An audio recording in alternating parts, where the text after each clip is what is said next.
Hi, everyone, and welcome to week 5. I apologize that I'm a couple days late. However, this unit is pretty straightforward. Your activities include the weekly discussion question, submission of your Castle Branch documents, and submission of your preceptor documents for 472. If you have questions about those, please contact me.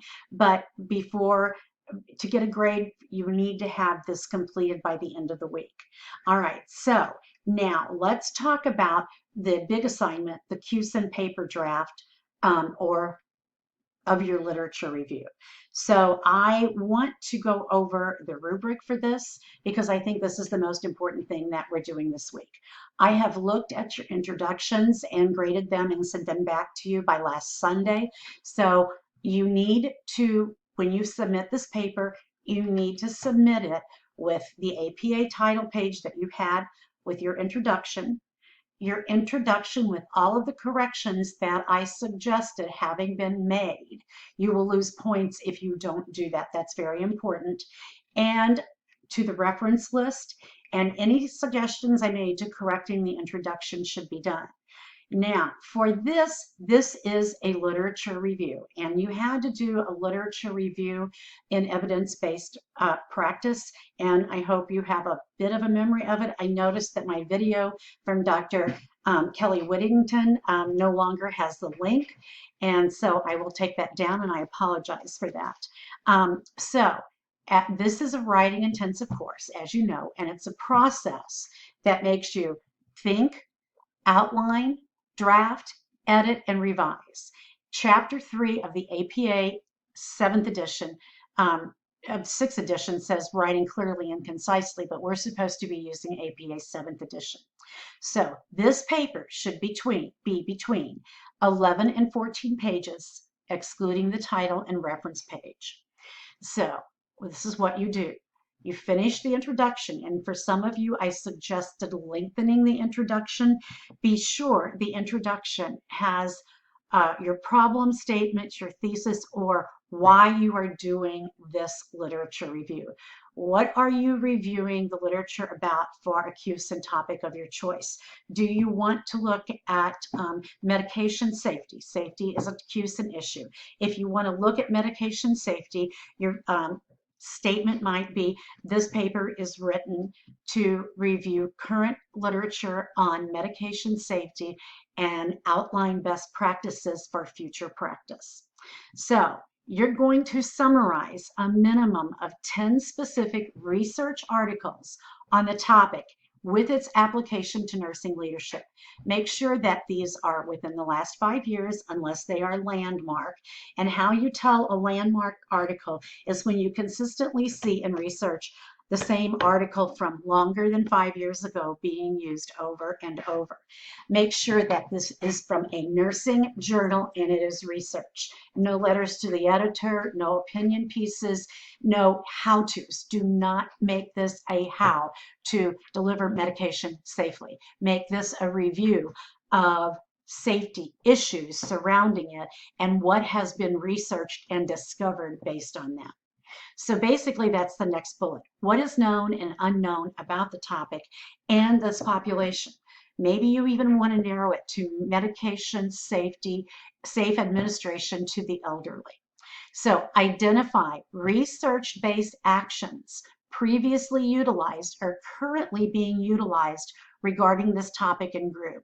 Are these effective? What changes worked to improve patient experience? What interventions only partially accomplished the goal? So I recommend that you read the introduction and the literature review in your literature that you're going to be reviewing. You can skim the methods and the sample would be important, maybe the survey instrument. Do not make this a critique of what they did.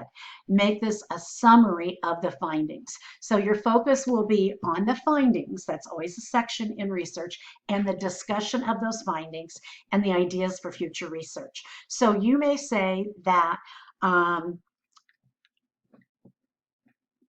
Jones and Smith researched medication administration in a nursing home with nurses using barcoding for residents. This occurred maybe in 3 different nursing homes.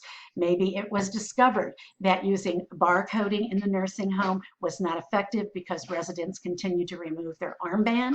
Maybe they found that putting patient identification in a place where confused patients couldn't remove it. Maybe they found that barcoding worked for 85% of the residents because they weren't confused.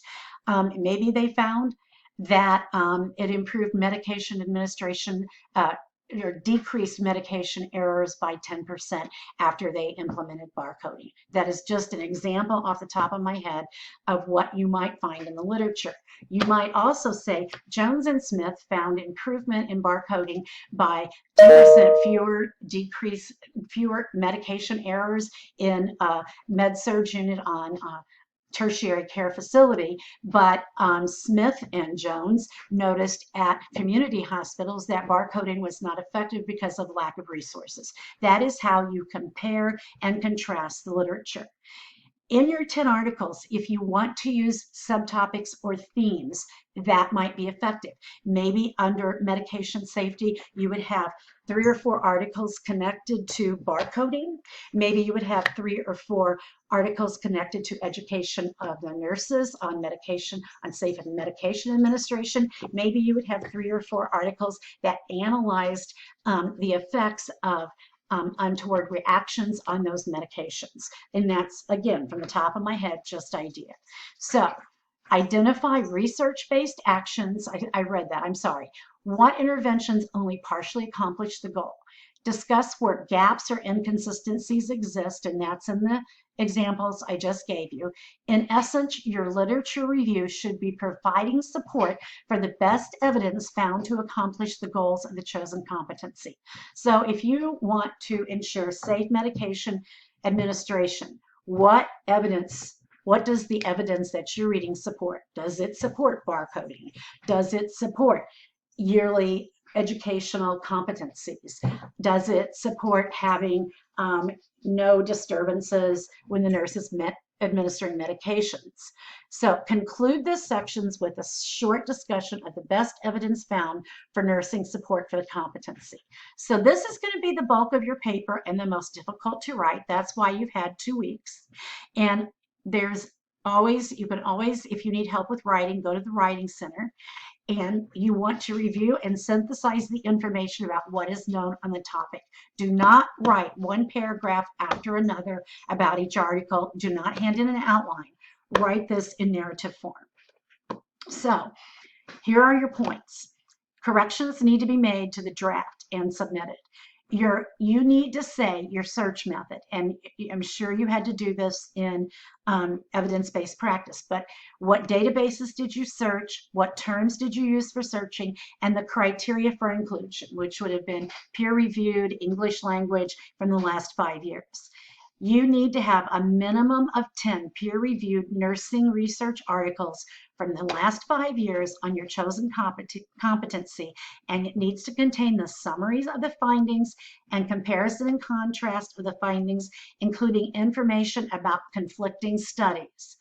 Articles reviewed in the paper are obtained from valid databases. This is just what I told you. Make sure to get both quantitative and quantitative studies and qualitative, and they need to be primary source. This is not a time when you're going to be using a meta-analysis, synthesis, or something like that. Your writing mechanics, your word choices need to be appropriate. The entire paper, including the title and the reference page, should be formatted according to APA, and citations in the body of the paper follow APA guidelines. So do not exceed 15 pages on this. Be concise and complete, but thorough. If you have questions, feel free to reach out to me. I look forward to reading this at the end of the week. This is due by Sunday at 11:59. Thank you.